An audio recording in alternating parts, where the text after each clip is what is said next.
একদিন টুনি মনের আনন্দে ঘুরে বেড়াচ্ছিল এবং ঘুরতে ঘুরতে সে দেখতে পেল নদীর ধারে মাঠের কাছে একটি কি যেন জল করছে এবং সে কাছে গিয়ে পরখ করে দেখলো সেটি একটি পাথর, কিন্তু সেটি অনেক জল করছে।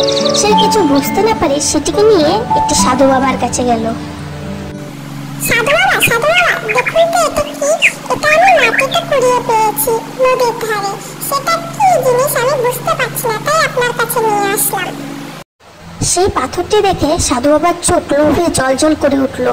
তারপর সাধু বাবা বলল, এটা কিছু না, তুই ঘরে যা, এটা আমাকে দিয়ে দে। সাধু বাবা তারপর বলতে লাগলো, এ তো অমূল্য রতন, এই মণি আমার কাছে, এ তো নাগিনের মণি। এই মণি দিয়ে আমি এখন অনেক অনেক শক্তিশালী হয়ে যাব। ঠিক সেই সময় সেখানে একটি নাগিন উপস্থিত হলো এবং সাধু বাবাকে বলল, আমার মনে আমাকে ফেরত দে, না হলে আমি তোকে ধ্বংস করে ফেলবো। কখনোই না, এই মণি আমি তোকে কখনোই দেবো না। ঠিক আছে, দেখ তাহলে আমি তোর কি অবস্থা করি। কথা বলে নাগিন তাদেরকে একটি তেজস্বী নিক্ষেপ করে তাকে অদৃশ্য করে দিল এবং মণিটি তার কাছে চলে এলো এবং সে মণিটি নিয়ে চলে গেল।